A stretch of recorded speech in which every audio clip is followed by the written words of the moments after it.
эхо секундной стрелки. Лео всегда считал, что часы – это единственное честное, что осталось в этом мире. Они не лгали, не преувеличивали и никогда не просили ничего, кроме капли масла и твердой руки. Его мастерская, запрятанная в узком переулке Портленда, пахла старой латунью, пылью с нотками лаванды и резким металлическим ароматом часовой смазки. Снаружи орегонский дождь делал то, что умел лучше всего – превращал мир в акварельное полотно из серых и темно-зеленых мазков. Но внутри время застыло. Точнее, здесь звучали все часы мира одновременно. Десятки маятников качались в нестройном симфоническом беспорядке, ритмичное сердцебиение, которое помогало Лео чувствовать землю под ногами. Ему было 72. Его пальцы все еще обладали точностью хирурга, хотя глаза теперь требовали самой мощной лупы из тех, что лежали в ящике. Он уже собирался закрываться на вечер, когда колокольчик над дверью устало звякнул. В лавку вошел человек. Он не был особенно крупным, но принес с собой тяжелую атмосферу, словно его пальто пропиталось не только дождем, но и чем-то гораздо более весомым. Он не взглянул ни на напольные часы, ни на резные с кукушкой. Он прошел прямо к прилавку и положил на стекло маленький бархатный мешочек. «Мне сказали, что вы единственный, кто не станет смеяться», – произнес мужчина. Его голос напоминал наждачную бумагу, грубый, но уставший. Лео надвинул лупу на глаз. «В этой комнате, сэр, я слышал все, кроме смеха. Часы – дело очень серьезное». Он открыл мешочек и вынул из него серебряные карманные часы. Изысканная работа, конец XIX века. Скорее всего, Швейцария. Корпус украшала искусная гравировка в виде листьев плюща. Но часы молчали. Мертвая тишина. «Они не идут», – прошептал мужчина. Лео взял их в руки. Они казались странно теплыми. Он перевернул их, ища заводную головку, но когда поднес к уху, его сердце странно ёкнуло. Они не тикали, но и пустыми они не казались. Глубоко внутри чувствовалась слабая ритмичная вибрация, похожая на пульс. Нет, не пульс. Шепот. Крошечный металлический вздох, который, казалось, синхронизировался с собственным дыханием Лео. «Я обошел 3 мастерские», – продолжал мужчина. Его руки слегка дрожали, когда он опирался на прилавок. «В одной мне сказали, что механизм расплавился. В другой, что внутри вообще ничего нет, просто пустая оболочка. Но я слышу их, сэр. По ночам, когда в доме тихо, я слышу ее». Лео поднял взгляд. «Кого ее?» «Мою жену, Клару. Она погибла 40 лет назад. Она подарила мне эти часы в тот день, когда я пообещал, что буду ждать ее вечно с войны. И я ни разу не заводил их после ее ухода. Не мог вынести звука времени, который движется без нее». Лео открыл заднюю крышку привычным движением тонкого лезвия. То, что он увидел внутри, не поддавалось законам физики. Шестерни были на месте, нежные, золотые, совершенные, но они не двигались. Между балансовым колесом и анкерным механизмом запуталась крошечная полупрозрачная нить. Она была похожа на паутинку, но светилась мягким янтарным светом. Каждый раз, когда колесо пыталось провернуться, нить тянула его назад. Лео не видел ничего подобного за всю жизнь. Это не была лопнувшая пружина. Это было задержанное дыхание. «Вам нужен не часовой мастер», – пробормотал Лео скорее себе, чем посетителю. «Вам нужен собеседник». «Вы можете их починить?» В глазах мужчины читалось отчаяние. «Я просто хочу услышать их еще раз. Хочу знать, что наше время, оно не просто оборвалось». Лео ответил не сразу. Он глубоко вдохнул аромат мастерской. Он понял, что эти часы не были сломаны временем. Их заморозило обещание: «Буду ждать вечно». Часы поймали человека на слове. Они остановились сами, чтобы сохранить это вечно живым, заперев единственный миг любви в серебряную клетку. «Я могу заставить их двигаться», – мягко сказал Лео. «Но вы должны кое-что понять. Время – это река. Если я освобожу колесо, река снова потечет. Вы больше не услышите ее шепота. Вы будете слышать только уходящие секунды. Вы готовы отпустить этот миг, чтобы жила память?» Мужчина долго стоял молча. Дождь барабанил по стеклу, настойчивый, лихорадочный стук. Наконец он кивнул. Одинокая слеза прочертила след по глубоким морщинам на его лице. «Я устал задерживать дыхание, сэр.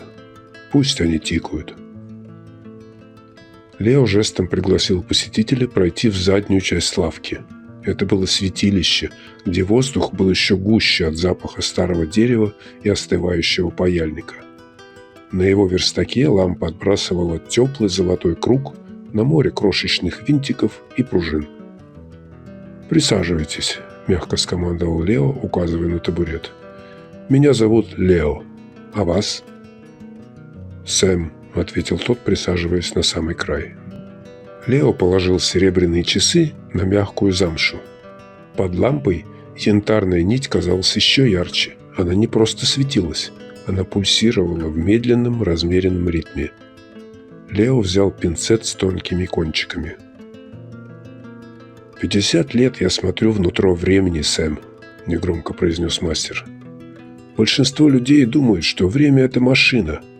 Они верят, что если опоздали на поезд или потеряли день, можно просто купить новый календарь. Но на самом деле время больше похоже на тень. Оно существует только потому, что за ним есть свет».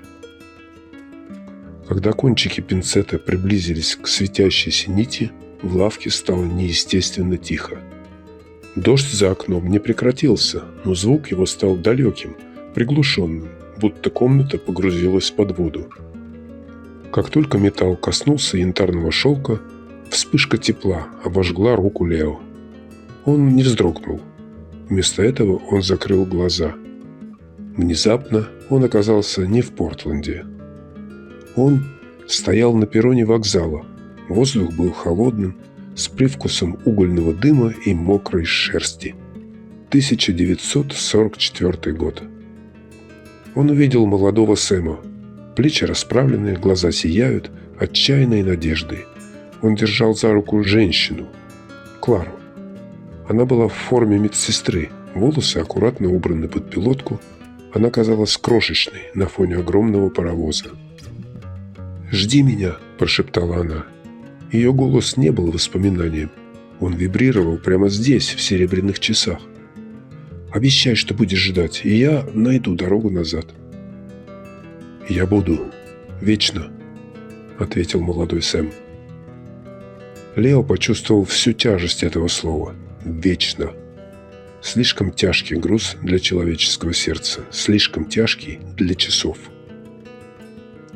Он увидел, как уходит поезд, увидел, как годы перетекают один в другой, письма, которые перестали приходить, телеграммы, не принесшие вестей, и долгие, мучительные десятилетия, в течение которых Сэм сидел у окна, наблюдая за сменой времен года, но запрещая собственной жизни двигаться вперед. Часы почувствовали эту верность. Они поймали то последнее «вечно» и крепко держали его, остановив шестерни, чтобы обещание не разбилось. Лео открыл глаза. На лбу выступил пот. Сэм, бледный, смотрел на него в свете лампы. «Вы видели ее, верно?» – прошептал он. «Она была очень храброй», – сказал Лео. Он посмотрел на пинцет. «Но, Сэм, обещание – это не клетка. Она не просила вас перестать жить. Она просила вас подождать, чтобы она могла найти дорогу назад. Как она найдет вас, если вы все еще стоите на перроне, который исчез 40 лет назад?» Сэм прерывисто вздохнул. «Я не знаю, как можно быть где-то еще». «Позвольте часам тикать», – твердо сказал Лео. «Впустите секунды. Только так вы снова найдете настоящее». Лео нанес микроскопическую каплю масла на анкерное колесо. Затем рукой, которая не дрогнула, он осторожно, бесконечно нежно отделил янтарную нить от шестеренок. Нить не оборвалась, она растворилась. Она превратилась в тонкий золотой туман, который один раз крутанулся вокруг лампы и исчез в тенях мастерской. На мгновение воцарилась тишина, а потом звук. Тик. Крошечный, едва слышный, словно птица стукнула клювом в окно. Тик-тик. Балансовое колесо начало раскачиваться. Золотые шестерни, застывшие почти на полвека, издали едва уловимый стон и вошли в плавный ритмичный танец. Серебряные часы ожили. Сэм издал звук, похожий одновременно на всхлип и смех. Он протянул руку, и Лео вложил тикающие часы в его ладонь. Сэм прижал их к уху, закрыв глаза, пока ритм наполнял его голову. «Звучит как сердце», — выдавил он. «Так и есть», — ответил Лео. «Ваше сердце». Они посидели в тишине какое-то время, и десятки других часов в лавке, казалось, подстроились под этот звук, сливаясь в единое мерное биение. Тяжелая атмосфера, которую принес с собой Сэм, рассеялась. Дождь снаружи сменился легкой моросью. Сэм встал. Он посмотрел на часы, потом на Лео. Потянулся за кошельком, но мастер покачал головой. «За этой платой нет, Сэм. Я не менял детали. Я просто напомнил машине, для чего она была создана». Сэм кивнул, не находя слов. Он убрал часы в карман жилета, поправил пальто и вышел за дверь. На пороге он помедлил. Посмотрел на улицу, где фонари отражались в лужах, как упавшие звезды. Впервые за 40 лет Сэм не выглядел как человек, ожидающий поезда. Он выглядел как человек, который просто вышел на прогулку. Лео провожал его взглядом, пока тот не скрылся за углом. В лавке стало иначе, легче, как будто кто-то открыл окно. Лео подошел к своему старому креслу в углу, взял книгу, но читать не стал. Он просто сидел и слушал часы. Он понял, что каждый тик – это не потерянная секунда, а обретенное мгновение. Он подумал о своей собственной жизни, о людях, которых любил и отпускал, о годах, проведенных в этой тихой комнате. На душе стало удивительно спокойно. Мир двигался, и он двигался вместе с ним. Перед тем, как выключить лампу, он заметил кое-что на верстаке. Слабое мерцание. Он наклонился ближе. Там, на замшевой ткани, где лежали часы, остался крошечный, едва заметный листок плюща, сотканный из янтарного света. Это была не деталь и не нить. Это был знак. Благодарность. Лео улыбнулся. Он не стал ловить листок или прятать его в банку. Он просто подул на него, и светящийся плющ поплыл к окну, растворяясь в орегонской ночи. «Пора домой», – прошептал Лео тишине. Он выключил свет, запер дверь и шагнул в дождь. И пока он шел, его шаги по тротуару рождали четкий, размеренный звук. Тик-тик-тик. Мир шел точно по расписанию.